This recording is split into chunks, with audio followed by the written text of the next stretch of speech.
Hello everybody, welcome to the Comic Game Movie Show. My name's Deshaun and today I got an action classic. Now this is a movie that I hold dear to my heart. I love this movie. It was one of the first times I saw a black actor in a leading role in a sci-fi adventure on this kind of a scale. At this point in my life, the only time I had seen a black actor as the leading character in a sci-fi or supernatural fantasy set was just Blade, which was fantastic to me, which of course Blade, is going to be an action classic I do, unless I've done it before. I might have to go back and look at it. But in short, the movie that I'm here to talk about today is 1997's Men in Black, starring Tommy Lee Jones and a rising, ascending Will Smith. This movie to me still stands up to this day. I love it. I love the way it's written. I love the wit, the humor, the chemistry between Will Smith and Tommy Lee Jones just works. It's the old grizzled veteran and the young, hot-headed, straightforward, brash cop, and the grizzled young veteran and the grizzled seasoned veteran sees a bit of who he used to be in that hot-headed youngster. And it's a cop story, because, it's a cop story, but it's sci-fi with the aliens. There's a lot of actual practical effects, like the giant cockroach. That was, at the time, when this movie came out, that was top-notch CGI. Little dated today, but it was top-notch CGI. There's a couple practical effects. There's a talking dog. There are some hilarious scenes in this film. I laugh every time with the squid baby in the back seat, and Kay's just off talking to the father. Oh, so how you doing? Oh, Jay's getting bashed on top while fucking Tentacle just reached out and grabbed Jay and just bashing him. Kay's just like, hey, how you doing? Good job. Now what were we talking about? It's just getting the shit kicked out of him. And I remember loving this movie for the wonderment.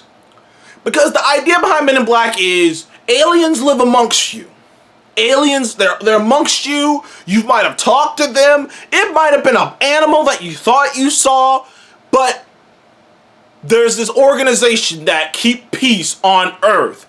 Really, they de-escalate shit outside of Earth, if you've ever read the comic books. Now, the Men in Black, what some people don't know is... oh man, whenever I get excited, I get going. That wasn't that. That was me choking up on spit. When I get excited, I get going. But the Men in Black were based off of a Marvel comic. Funny enough.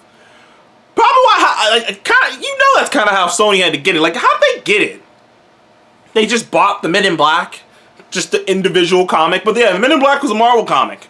Same thing, DC got their variant comics. Marvel did their own side shit too. And one of them was the Men in Black. Now, in the comics, they get into the nitty details of the wars that have been prevented, that have been threatened on Earth. And, the Men in Black do a lot of interacting, but it's not like Earth is still unaware. Basically, the Men in Blacks existed for decades, interacting with aliens, taking their technology and making it part of our technology, letting aliens come to Earth. It's like a deportation station down there. They got aliens working in the Men in Black. It's wild. But the Men in Black are essentially... now, the concept for the Men in Black is an old school thing. Back in the day, whenever something, a long time ago, I don't want to even specifically say when, because I would get that wrong, but I do know a long time ago, whenever something remotely, when something weird would go down, like an incident, an unexplained incident, like a quote-unquote UFO, or quote-unquote Bigfoot, or quote-unquote something, whenever something like that would go down and it'd be reported, there would always, people would claim sights of seeing men in black suits, black ties, black shades, showing up on those scenes, at those scenes.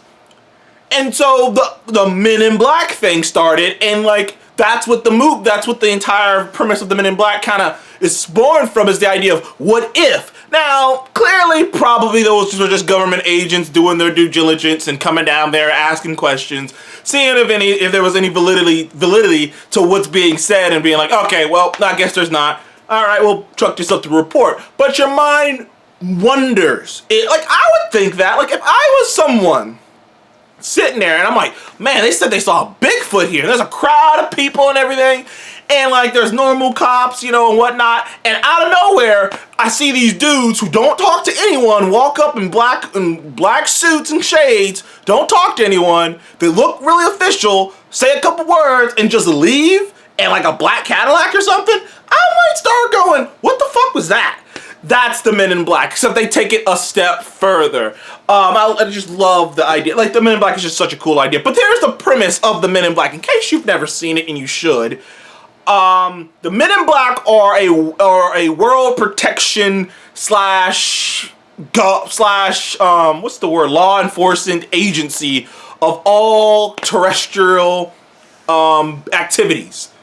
They allow aliens to come here. They give them their identities. They give them whatever they need so that they fit in, so that they look like they're humans. They de-escalate, like I said, they de-escalate wars. They de-escalate situations. It's all about peace and harmony, allowing the aliens to be here, taking in technology and whatnot. That's the Men in Black's job. So, you know. So they do it in secret. Like, they're so secret that the government, like the world's governments, don't even know they exist. That's how secretive the Men in Black are. Their greatest and most legendary agent who ever, MIB agent who ever lived, Agent K, because they all have letters. And turns out some of them have double letters, some of them have numbers actually. But you know, K. But K, he's the most legendary member, played by Tommy Lee Jones. Played wonderfully by Tommy Lee Jones. He's just got this old grizzled cop. Like, he is the most feared. They say it. He is the most feared human in the galaxy. like aliens around the galaxy, around the universe are like, that human is not to be fucked with. Agent K. And Agent K is, you know, on a routine job, little routine job. Like, it was funny. Like, it was kind of playing with deportation, because like there's these there was someone trying to deport illegal immigrants over the border, but they weren't there for the immigrants. They were there for the other illegal immigrant, for the person who apparently snuck onto Earth, and they're trying onto Earth without authorization, without the proper paperwork and authorization, and he happens to also be a murderer. So. Of course, K comes and look for it. Of course, K comes. They have a whole shakedown. He finds who he is. He's there with his partner F. And F's an old man. He's really an old man. Like, K's older. K's like in his like 40, like by like 50s. He's like right at 50. But you know, F is like in his 70s. Like, F is up there. And F is proven that he isn't up to the task anymore. That his heart isn't in it. Not only is his heart isn't in it, but his body isn't in it. And K neuralizes him. Now, the neuralizer is probably the most iconic thing from the movie. It's the little device, kind of looks like a nice pen with a little, kind of looks like a big, a nice sized pen with a tiny little, what's the word I'm looking for? Like a camera flash at the top of it. That flash erases your memories. And it has settings on the other side. Days, weeks, months. I remember that. I remember that line. I remember that line. Days, weeks, months. And and whatever you tell that person, once you hit them with the neuralizer, whatever you tell them, they believe. Like, so if you hit someone with the neuralizer and you go, all right, so you're a little girl, your name is Cindy, and you live in South Dakota. They're like, oh, what? Like all of a sudden they'll believe that. Or if you just say, usually it's something as simple as, you know, the neutralized people give them, you know, new idea. That's the idea they play with, is why has no one known about aliens? Why has no one known about the Men in Black? Because whenever someone starts asking questions, they just kind of go, hey, what's up?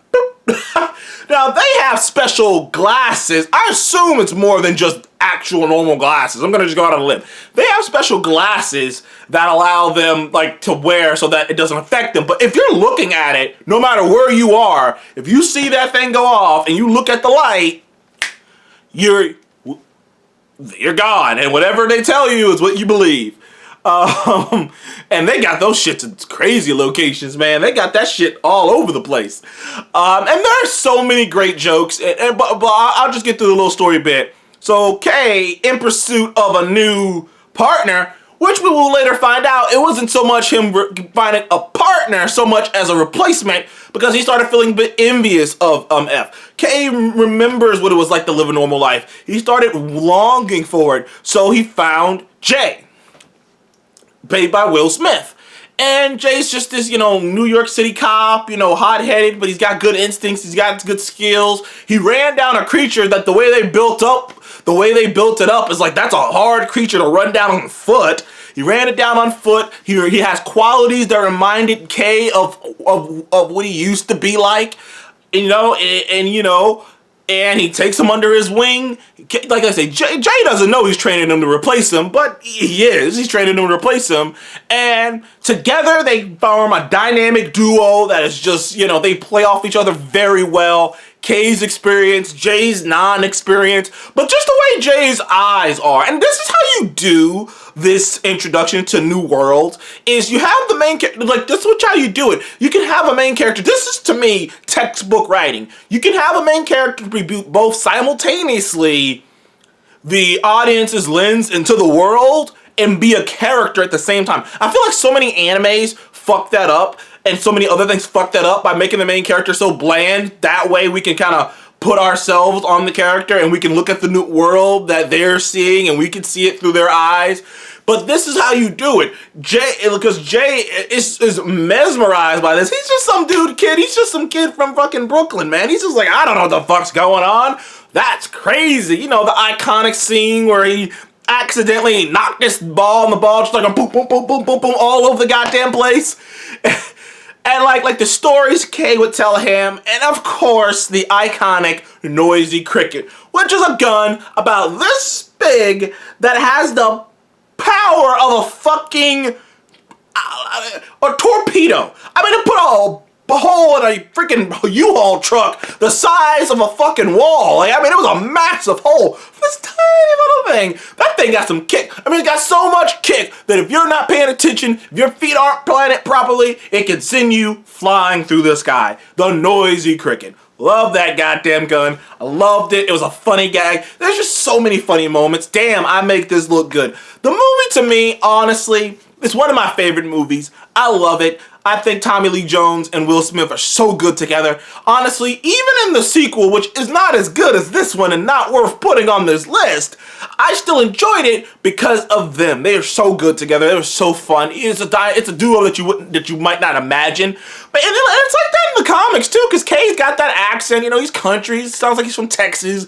and Jay sounds like he's from Brooklyn. They're a duo that you would not imagine would be together. You're just like, in your mind, you wouldn't see it. You wouldn't be like, yeah, this country, this Texas, this older Texas, long draw kind of authoritative guy is his partner's this wisecracking, kind of moves with the flow, black man from Brooklyn. Like, you wouldn't think it would mix, but it ends up being this spicy, interesting duo that is unbelievably awesome to watch. And I love that movie. I love the original Men in Black. And of course, the whole thing with the bug. The whole thing with the bug, who was the villain, which it turns out there's a race of giant world-eating cockroaches. Like, what? Like that's what I'm so sad they're not doing more Men in Black. I know they came out that Men in Black movie not too long ago, but that was awful. But I'm like, this is such a gold mine of potential, because because they leave so much vague of what's out there that it could be anything out there. You know what I mean? They leave so much of Kay's history vague. But even Jay, after Kay, retires for a little bit, they leave some of that vague. They leave it so much vague that I just want to see it. And who doesn't love Frank the dog? Love Frank the dog.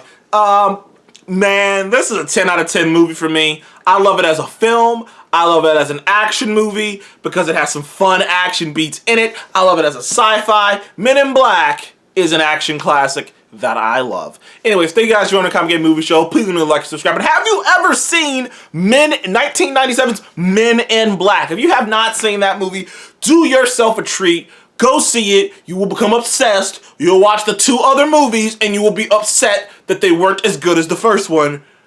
But you might get a kick out of the second one. and you might be like, oh, that's a bit weird with the third one, and don't bother watching the fourth one. Anyways, thank you guys for joining the Comic Game Movie Show again. Please leave me a like, subscribe, and I will see you on the next one.